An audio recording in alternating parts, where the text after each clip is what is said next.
Whether you're a born and raised Arkansan, lived here for 30 plus years, or recently arrived to the natural state, this place we call home has a rich, diverse, and unique history. Since the website was launched in the mid-2000s, the staff of the Encyclopedia of Arkansas has tried to make sure that the story of this place is documented in an accessible digital format.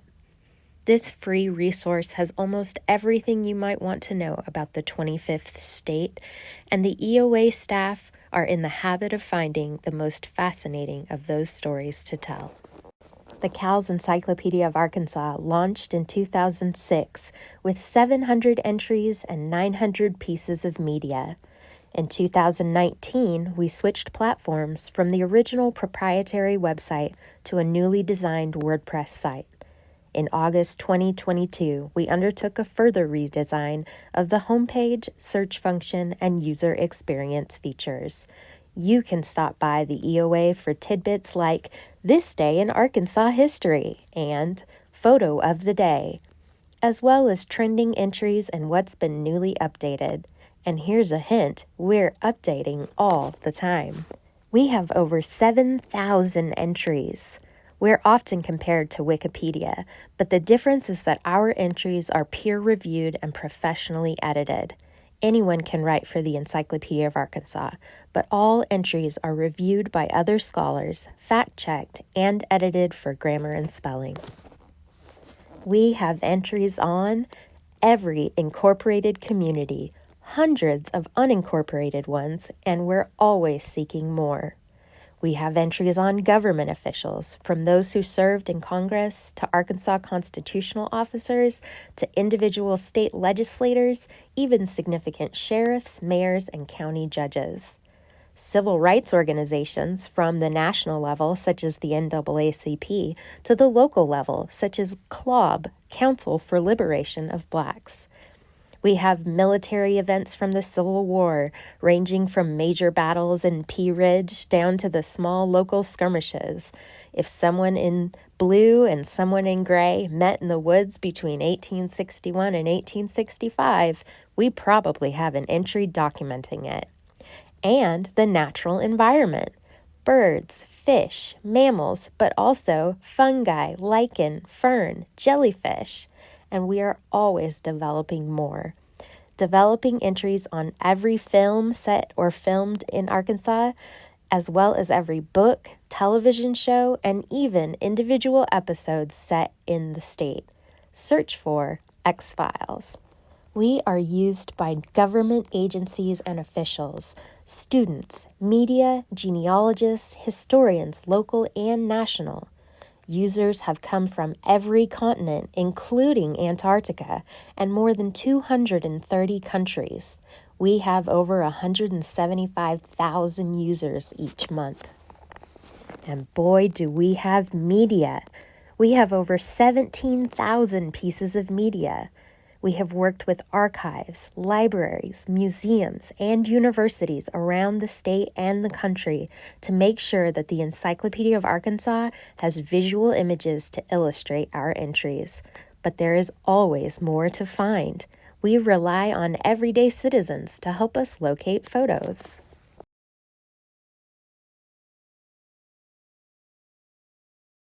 Rosie Lee Tompkins, 1936 to 2006, aka Effie Mae Martin Howard, was a widely acclaimed African-American quilt maker whose prodigious talents catapulted her to the forefront of contemporary art. As New York Times critic Roberta Smith put it, Tompkins' textile artworks demolished the category. Effie Mae Martin was born into poverty in 1936 in rural Gould, Lincoln County. She moved to California in 1958. She married twice and raised 5 children and stepchildren. During this part of her life, she did little to no patchwork. By the late 1970s, she found peace of mind in patchwork. When her work was about to be exhibited, she adopted the pseudonym Rosie Lee Tompkins to stay out of the public eye. Once her work was shown, everyone wanted to know who she was. Deeply religious, she felt that she was the instrument of God, who designed her patchworks. "I wonder how I did that," she once exclaimed in astonishment at her own work. "It was the Lord that helped me." Howard's affinity for changeable design, vibrant color, bold contrast, multiple patterns, non-four-sided borders, and radical shifts in scale and color scheme can be found in the work of African American patchworkers nationwide, suggesting a profound influence of African art on her work. Her unlimited elaborations on familiar patterns, for example, show an aesthetic of variation reminiscent of the raffia embroideries of the Bakuba of Central Africa and of certain royal kente cloths of the Asante of Ghana and the Ivory Coast. These quilts are works of such distinction and devotion, Art Week critic Allison Bing wrote, that they supersede established art historical categories, forcing reviewers to retreat to that dumbfounded admiration that attracted us to art in the first place. A vast number of quilters report having been influenced by her work, and her quilts have been purchased by the Whitney and Oakland museums. Howard died in 2006. Her work was the subject of a 2020 retrospective at the Berkeley Art Museum, which received coverage in the New York Times. Cicero Osco Pilgrim, 1927 to 1973, was a self-taught African-American sculptor whose works express a highly personal and often humorous vision, showing little influence from African or European traditions. They have been collected by the Faulkner County Museum, numerous Conway families, and Hendrix College, where 11 items are on permanent display in the library. Cicero Pilgrim was born in 1927 into a black community near Wooster, Faulkner County. Pilgrim's education ceased after the 3rd grade. In 1953, he married. He and his family lived on a small farm near his birthplace, where they raised farm animals, gardened, fished, gigged frogs, and hunted small animals. Pilgrim also took a variety of jobs for cash: bricklaying, roofing, and tree trimming and removal. During the 1950s, he worked on a section gang laying and repairing track for the Missouri Pacific Railroad. At night, using pocket knives and carpenter's tools, Pilgrim carved his sculptures at the kitchen table. The Last Days, circa 1967, is Pilgrim's masterpiece. It features 2 women, one with a tiny child at the highest point of the piece, and the other seated, relaxed, nude, and sensual. Around the women, 4 birds cling to the wood, 3 animals attempt to hide, and a 4th animal threatens the world beyond the carving. The doomsday message of the last days contrasts with the humor of such works as Nat King Cole with Sailfish and Smiling Dog. Other notable works include Dark Woman, Abe Lincoln, Flying Bear, and Spotted Horse. Beginning in the 1960s, Pilgrim would offer his sculptures for sale to people in Faulkner County who had hired him to trim their trees. His art became generally known in the area. In the early 1970s, the art department of Hendrix College recognized Pilgrim's talent and organized a show in one of their galleries to celebrate his work. Pilgrim died in 1973 and is buried at Pilgrim Rest Baptist Church near Wooster. Henri Linton, 1944, has been recognized as one of the most talented artists working in the state of Arkansas. Linton was inducted into the Arkansas Black Hall of Fame in 2001. Linton was born in Alabama in 1944 and discovered his artistic talents early. After entering a national art contest as a teenager, he won a 4-year scholarship to the Columbus College of Art and Design in Ohio. Linton earned a BFA from Boston University and an MFA from the University of Cincinnati. In 1969, the chairman of UAPB's art department, John Howard, offered Linton a job. Linton began a career teaching aspiring artists. Howard mentored both Linton and artist Jeff Richardson Donaldson. When Howard retired in 1980, Linton took the position. Linton has thrived as an artist. With scores of renderings, his work is noted for its examination of Arkansas Delta aerial landscapes. His paintings received critical praise from solo shows at the Arkansas Museum of Fine Arts in 1996 and 2000, the first regional artists to exhibit at the Strauss Gallery after the Arkansas Art Center's expansion in 2000. His work is displayed throughout the state, including in public collections at UAMS, the Winthrop Rockefeller Foundation, and the Arkansas Art Center. He also co-authored a book about his work in 2003. Linton's passion for African American history and culture manifests itself in his work, organizing and coordinating photographic exhibitions on important figures such as Beulah Flowers, the mentor of Maya Angelou, Isaac Scott Hathaway and mentor John M. Howard, and Arkansas photographer Geleve Grice. Linton has also developed UAPB's University Museum and Cultural Center, gathering historical photographs, papers, annuals, books, newspaper clippings, tokens, mementos, and a variety of other artifacts. Linton organized, designed, and helped construct all the displays at the museum.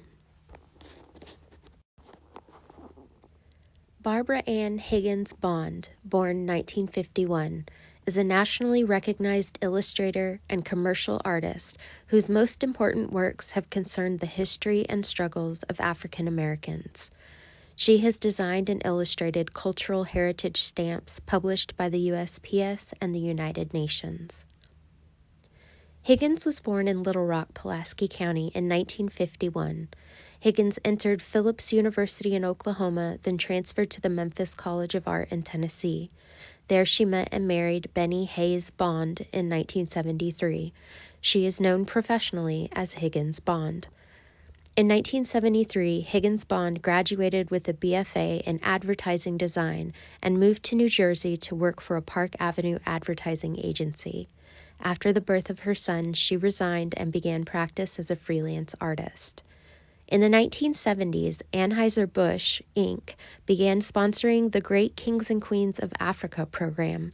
Higgins Bond was the only artist to have 3 pieces in the collection: Mansa Konkan Musa, a 14th century king of Mali, Egyptian pharaoh Akhenaten and his wife Queen Nefertiti, and Ya Asantewa, Queen of Ghana.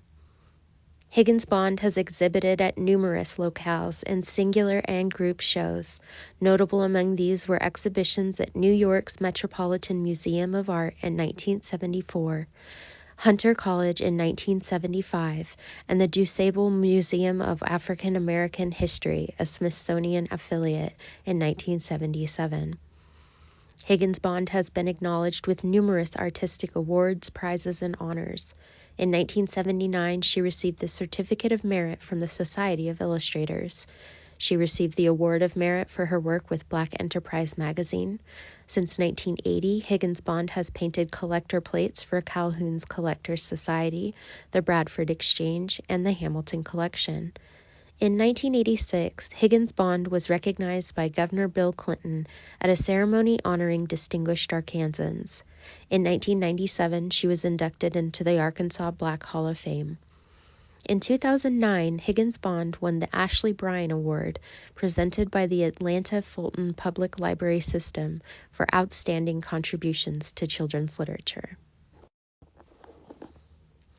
Larry Dell Alexander, 1953 to 2021, was a visual artist, writer, and Bible teacher best known for his elaborate pen and ink drawings and cross-hatching technique.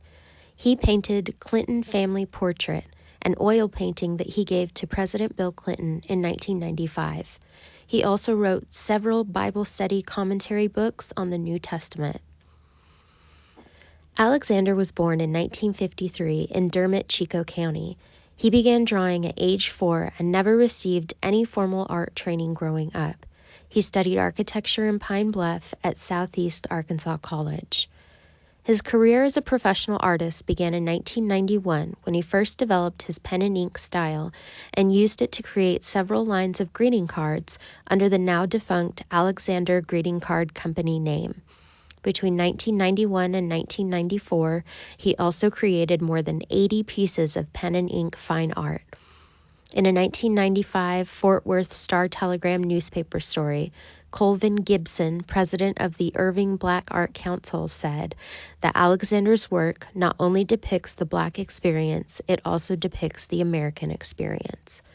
Alexander used many of his drawings on his popular Finier t-shirt line in the mid-1990s. Alexander was also a realist painter who worked in the media of oil, acrylics, and watercolors. 6 pieces from his popular Dermot series paintings concerning his childhood days became part of the permanent collection at the Arts and Science Center for Southeast Arkansas in Pine Bluff. Alexander's work can also be found in many private collections. In 2001, Alexander published his first book, African American History at a Glance, which included several pen and ink drawings of African Americans who have contributed substantially to American history.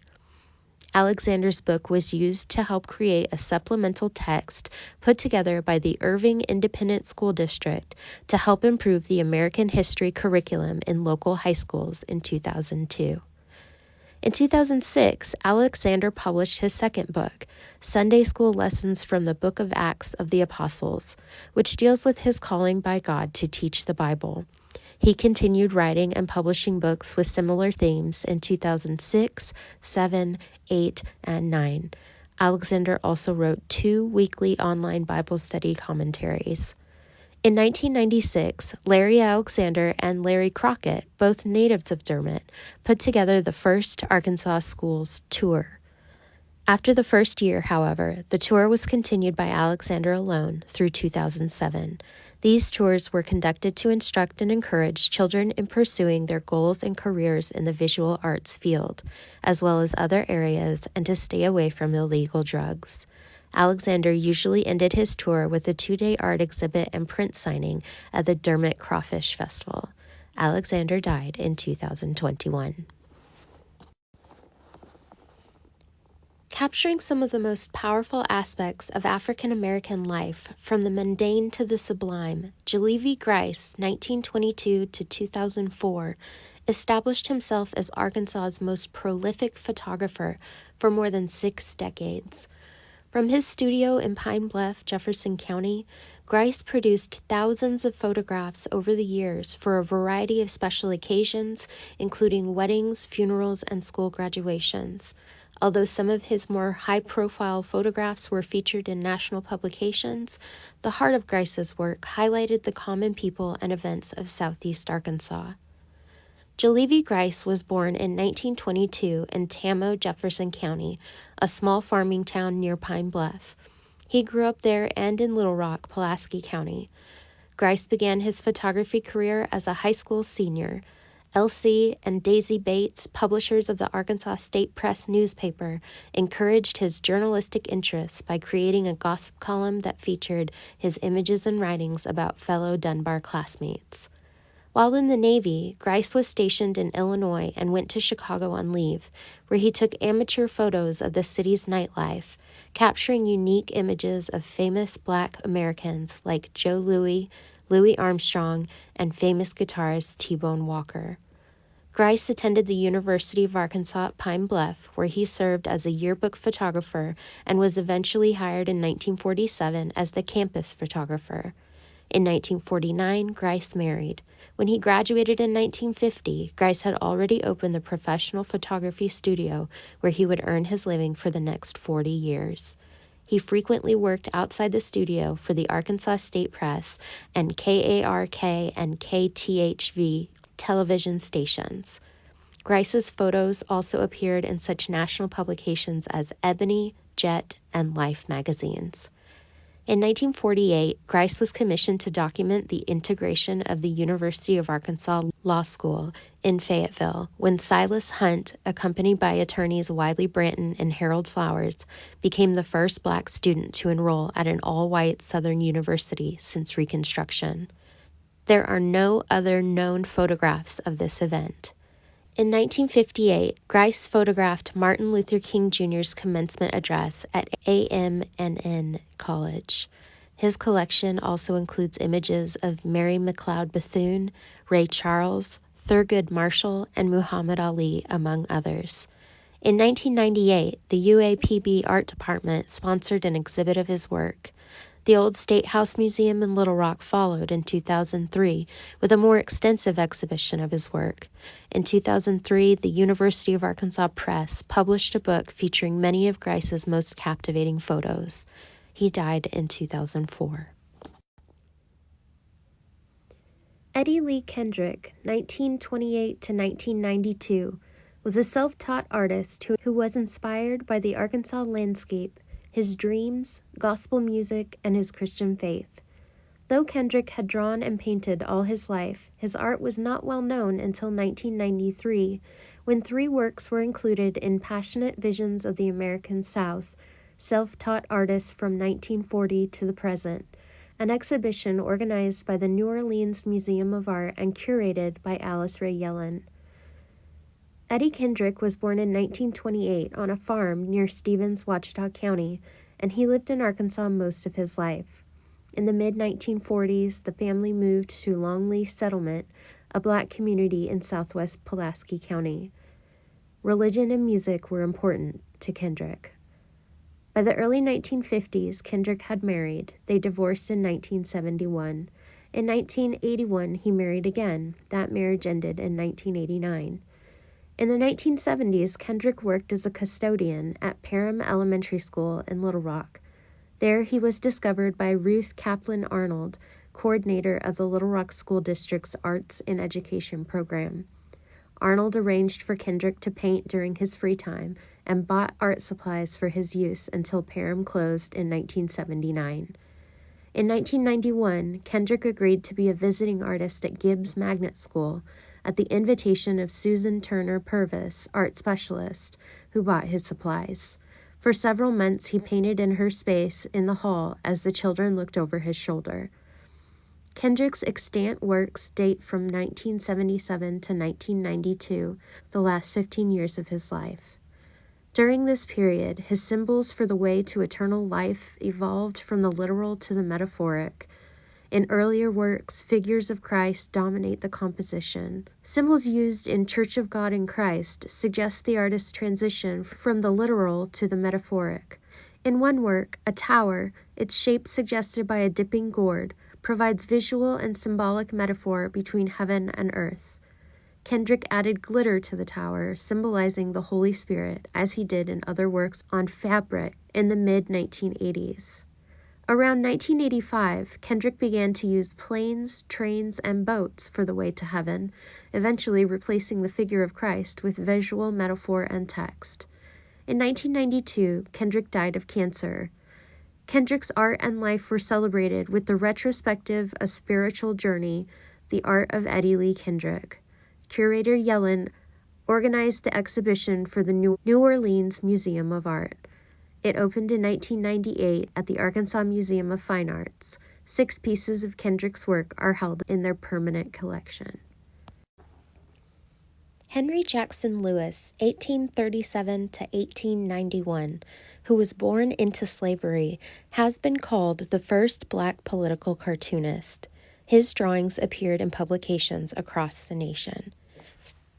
H.J. Lewis was born in Water Valley, Mississippi in 1837 or 1838. As a child, he fell into a fire, maiming his left hand and blinding his left eye. By 1872, he was living in Pine Bluff, Jefferson County, where he worked as a laborer in the mid to late 1870s. By 1879, he was selling drawings of city and Arkansas River scenes to the national publication Harper's Weekly, and he later sold similar drawings to Frank Leslie's illustrated newspaper. In 1882, a Pine Bluff commercial article referred to him as a caricaturist and pencil artist whose sketches of both imaginary and real scenes are wonderfully correct, and concluded would bespeak for him a brilliant and successful future. In 1882, Edward Palmer, a leading archaeologist field investigator for the Smithsonian Institution in Washington, D.C., hired Lewis as an assistant. Lewis drew Indian mounds and related scenes, as well as maps for Palmer in Arkansas, Louisiana, Mississippi, and Tennessee the rest of that year and into early 1883. In the mid-1880s, because of a lack of suitable work around Pine Bluff, Lewis went to Little Rock, Pulaski County, and worked at least briefly as a porter for the Arkansas Gazette. He later said he learned some artistic techniques from Gazette staff engravers. He also occasionally sold cartoons to the national weekly comic publications Puck and Judge. In 1889, Lewis moved to Indiana, where he worked for the Freeman, a new national illustrated colored newspaper. Lewis has been called the first black political cartoonist for his Freeman work. His earlier drawings touched on a variety of topics, but most notably included several sharp attacks on the policies and personalities of the new Republican administration of President Benjamin Harrison. After October 1889, his cartoons attacking the Harrison administration ceased to appear, perhaps because of economic pressure on the financially troubled Freeman by allies of Harrison, an Indianapolis native. Indeed, no new works by Lewis were published in the Freeman between December 1889 and August 1890. When Lewis's drawings reappeared in the paper, they tended to be on humorous subjects or race relations in general, rather than political subjects, except for two cartoons indirectly criticizing Harrison in December 1890 and January 1891. His last published work, a drawing of a new church in St. Louis, appeared in the Freeman in 1891. By then, his health had declined, reportedly aggravated by the harsh Midwest winters, and he died of a respiratory disease in 1891. Obituary notices in the mainstream Indianapolis Journal and in the Freeman referred to him as a genius, and the Freeman's tribute concluded with a wish that he had lived a completer life, where conditions may not interfere or man's narrowness or unfair hatred prevent the full expression of his unique and striking gifts. Kevin Earlee Cole, 1960, a Pine Bluff, Jefferson County native, is one of the most renowned mid-career artists in Atlanta, Georgia. His works are widely collected, with Bill Cosby and Michael Jordan being notable collectors. Cole's combinations of pastels mixed with primary vibrant acrylics applied to twisting and curling canvases are a divergence in contemporary visual arts. His well-known necktie pieces are thematically linked to the history of African Americans in Pine Bluff, Terry, Lincoln County, and Star City, Lincoln County, areas that saw much racial violence during the early and middle 1900s. In 2018, he was inducted into the Arkansas Black Hall of Fame. Kevin Cole was born in 1960 and grew up on the east side of Pine Bluff. He attended the University of Arkansas at Pine Bluff, UAPB, where he received a BS in art education in 1982, studying under teachers such as John Howard, Ernest Davison, Terrence Corbin, and Henri Linton. Cole completed a master's degree in art education and painting from the University of Illinois at Urbana-Champaign in 1983 on a full fellowship, and an MFA in drawing from Northern Illinois University in 1985. Shortly after graduating in 1985, he began teaching public school in Atlanta. Since that time, he has taught at every level from middle to university, taking only a 2-year leave of absence, 1994 to 96, to work on a mural for the Olympic Games. While he teaches, he continues to produce art, show in galleries, and expand his voice in the African American art community. Cole is most well known for his various abstract necktie pieces, inspired by his grandfather, who was active in the civil rights movement. He once pointed out to young Cole a tree where it was said that African Americans were lynched by their neckties on their way to vote. Cole also did a series entitled Tied Up in Politics. Cole has produced a high dollar value body of work. His art is collected nationally and internationally and can be seen in public and private venues.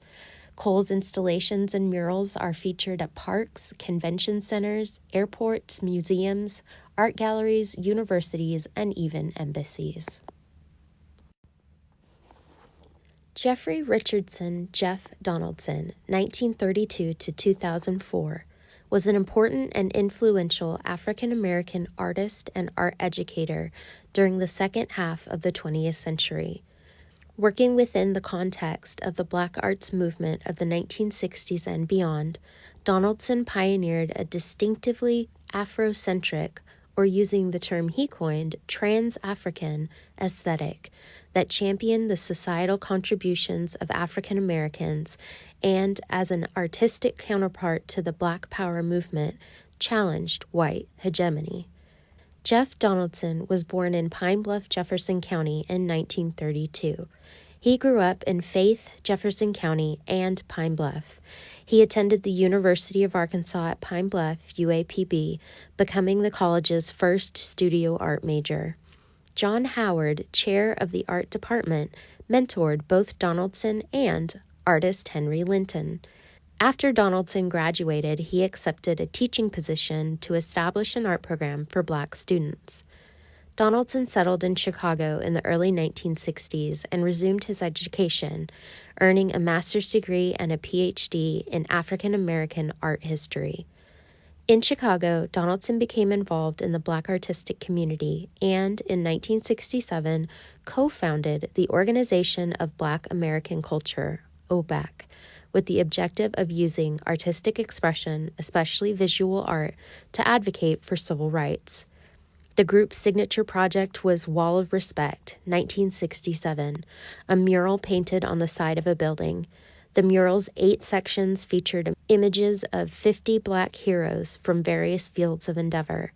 A celebration of Black cultural achievement, the project inspired the creation of outdoor murals in hundreds of cities throughout North America and Europe. Donaldson co-founded another organization with similar objectives, the African Commune of Bad Relevant Artists, AfriCobra, and wrote its influential statement of aesthetic principles, which were derived from African artistic traditions.